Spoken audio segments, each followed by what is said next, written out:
Alors, à l'intention de ceux qui ne connaissent pas cette organisation, il s'agit donc d'une organisation qui a été créée en 2005. 2005, donc ça a fait déjà du chemin.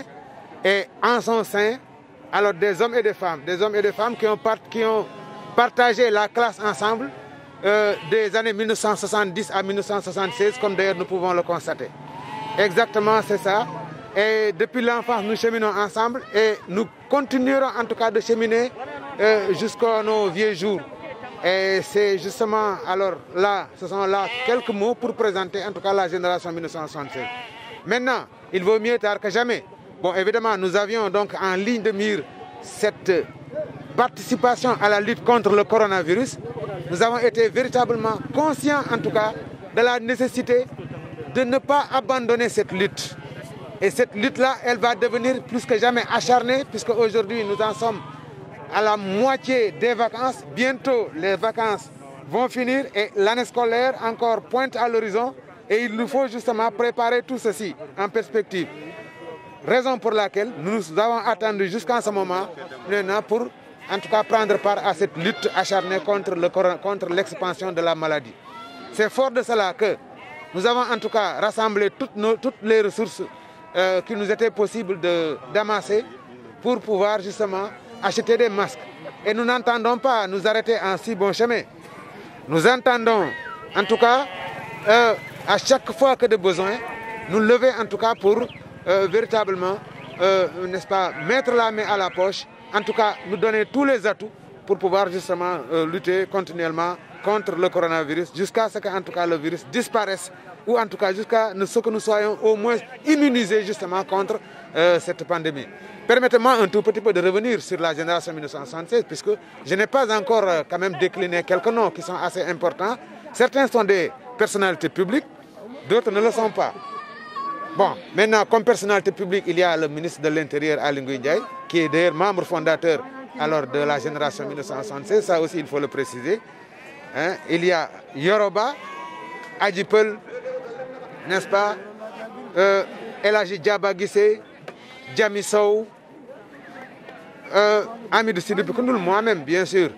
Et il y a tant d'autres qui ne sont malheureusement plus de ce monde-là, comme Adama Ndiaye, entrepreneur, comme Adama Niang, qui est un agent, qui fut un agent, n'est-ce pas, de l'hôpital Magatte Lô de Linguère. Voilà, donc quelques éléments pour vous donner en tout cas une idée de la génération 1976, qui, faut-il le rappeler, a cheminé donc depuis l'enfance et continue donc, n'est-ce pas, de cheminer ensemble socialement et sur le plan même de la lutte présentement, en tout cas contre les catastrophes naturelles dont, n'est-ce pas, le coronavirus. Rappelez le nombre de masques qui a été distribué et les différents sites où vous êtes aujourd'hui. Voilà, donc en tout et pour tout, nous avons prévu 1500 masques. Présentement, nous en avons distribué les 1200. Il nous en reste évidemment 300. Mais vous savez, souvent, quand on se bat, on le fait avec stratégie. Il ne faut pas peut-être tout donner. Nous avons donné 1200, maintenant nous attendons. Nous sommes présentement en week-end. Demain, nous allons nous battre, en tout cas sur le terrain. Peut-être bien sûr, en dehors des contingences du marché hebdomadaire, nous allons voir, en tout cas ici ou là, dans tel ou tel autre quartier, s'il y a par exemple des nécessités, donc nous n'hésiterons pas en tout cas à y aller pour pouvoir les distribuer. Voilà, merci beaucoup Mass Ndiaye, merci beaucoup la presse nationale et locale présente ici. Voilà, donc pour ce qui concerne nos attentes, en tout cas nous attendons en tout cas à voir tous les Linguérois, je dis bien tous les Linguérois porter leur masque. C'est important parce qu'il ne sert à rien d'avoir son masque et de l'empocher ou en tout cas de le mettre, je ne sais pas, sous le menton, ça ne sert à rien. Vraiment ça, on ne le dira jamais assez. Et je crois bien qu'en tout cas, nous avons entendu le message du préfet Salif Ba qui a dit que véritablement, à un moment donné, en tout cas, nous serons obligés de lâcher peut-être les forces publiques pour pouvoir quand même veiller à cela. Mais on espère en tout cas ne pas en arriver là.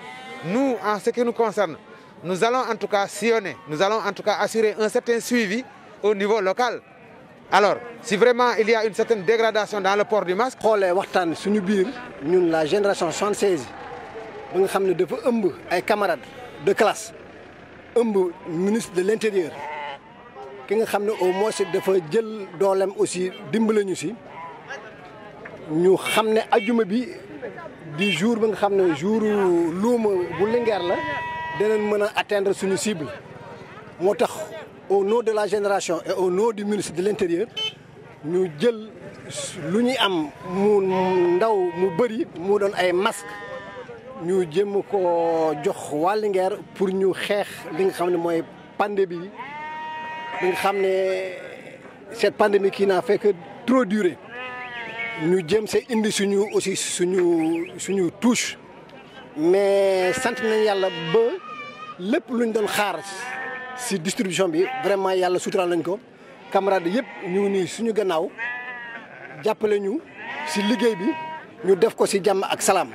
On a touché une cible très importante suñu nee importance mooy que ñi nga xam ne mooy waa Linguère di Pël di Olof di secteur informel di secteur formel ñëpp touché na leen ba li nga xam ne moom la ñu indoon comme masque joxe nañ ko.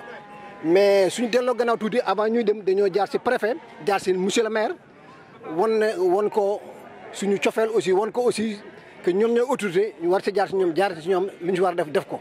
ñoom aussi seen jaan wàcc na muy monsieur le maire Iboulo ak monsieur l'adjoint au préfet monsieur Ba donc ñoo ngi sant yàlla di gërëm suñu camarades yii ñi nga xam ne au moins ñu doon benn unité kenn demut bàyyi keneen ki xalaat yu ñëpp génnee ñëpp ànd si loolu vraiment ñu ngi ko sant yàlla donc ñu féliciter monsieur le ministre de l'Intérieur en tant que maire aussi en tant que maire jàppale nañu si dooleem démb ak barke démb ak aussi li nga xam ne moom moo ko incombé muy la lutte contre la Covid def na si lu war donc ñoo ngi sant ñëpp di gërëm ñëpp di sant aussi ñi nga xam ne ñu ngi si yeneen régions yi ñu ngi Dakar ñu ngi Thiès ñu ngi Mbour ñu leen di xamal ne lépp lu ñu waxoon suñu defu lépp aussi def nañ li nga xam ne moo war. donc ñoo leen di sant di leen gërëm parce que seen participation ñëw na à temps moo tax ñu mën a def lii lépp donc ñoo leen di gërëm di leen sant. su ngeen doon tënk li ngeen jox ci ay masques ni mu toll. suñu xayma def nañ 1,000 ak juróomi téeméer masque joxe nañ ko tey dem si luuma bi dem si luuma ba nga xam ne mooy luuma légume beeg luuma yi ak luuma fa nga xam ne mooy forage bi. jaar nañ hôpital mais alhamdulilah rabbil alamin foofu sax on a fait le constat que foofu vraiment à l'hôpital Magatte Lô les masques sont bien fournis et que tout le monde a porté li nga xam ne moom la waroon. donc ñoo ngi leen di gërëm di sant di gërëm aussi la population parce que la population a été très présente te may nañu aussi facilité ñu jox leen te dégguñ si benn fitna donc ñoo leen sant di leen gërëm au nom de la génération la partie qui est là et la partie qui est en dehors de Linguère ñoo leen di sant di leen gërëm di leen wax ne merci encore le monsieur le ministre de l'appui vraiment très cohérent à nos activités. ñoo ngi ko sant di ko gërëm di sant aussi la presse bi nga xam ne au moins c'est une presse locale mais une presse qui ne laisse pas vraiment s'ennuyer donc ñoo leen di sant di leen gërëm parce que lu ñu jàpp rek jàppale leen si fu ñu leen wooyee ñëw nañ fu ñu leen waxee taxaw nañ fa. ñoo sant di leen gërëm ñu ngi xaar ñu takk masque yi parce que les masques yi c'est pas dans les poches masque yi suñ ko defee c'est pour se protéger et protéger son autrui loolu mu tax ñu ne leen su ngeen amee masque yi takk leen ko mu aar leen aar seen semblable donc loolu moo tax loolu la ñuy xaar si ñoom xaar si ñoom dara lu dul takk masque yi joxuñ ko pour poche joxuñ ko pour la main libre dañ ko joxe pour ñu takk ko muy fii muy seen biir kër yi pour aar leen aar seen njaboot moo tax ñu def loolu.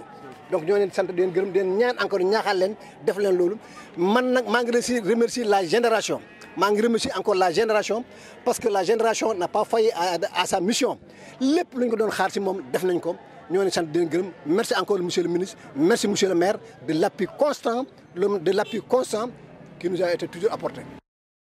Au nom du préfet Latir Ndiaye qui a été récemment installé, je tiens à remercier la génération 1976 pour ce geste fort appréciable. Comme vous le savez, avec le Covid-19, les populations sont durement éprouvées et la maladie continue sa propagation. Il nous faut vraiment trouver des mesures hardies pour l'enrayer. Et le port du masque participe activement à cela. Donc pour cette raison, au nom vraiment du préfet et du comité départemental de gestion des épidémies, je voudrais remercier la génération 1976. C'est la génération qui a eu à partager les classes avec le ministre de l'Intérieur, par ailleurs maire de la ville de Linguère. Donc c'est une journée de lancement, de distribution de masques aux populations de Linguère, toutes couches confondues. Donc nous allons maintenant veiller avec les forces de défense et de sécurité à ce que les masques soient correctement portés. Parce que comme vous le savez, le port du masque est obligatoire. Et maintenant, c'est notre seul salut, en tout cas, vraiment pour limiter en tout cas les dégâts de la pandémie.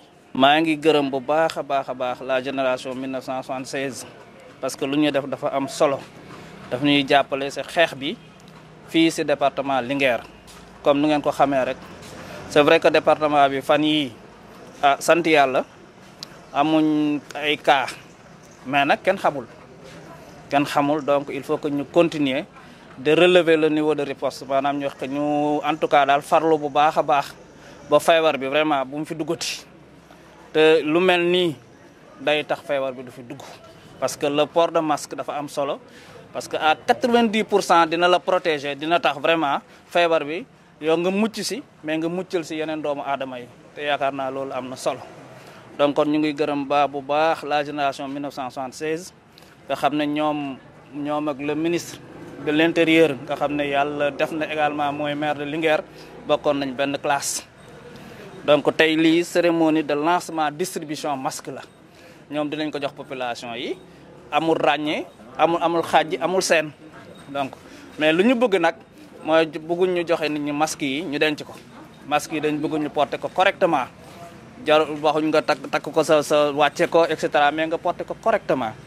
et pour loolu itam dinañ waxtaan ak les forces de défense et de sécurité maintenant que masque ku ko takkul rek vraiment lu war rek nañ ko def yaakaar naa bu ñu defee loolu rek wax dëgg yàlla feebar bi dina wàññeeku fii ci Linguère mais dina wàññeeku ci Sénégal gi yëpp.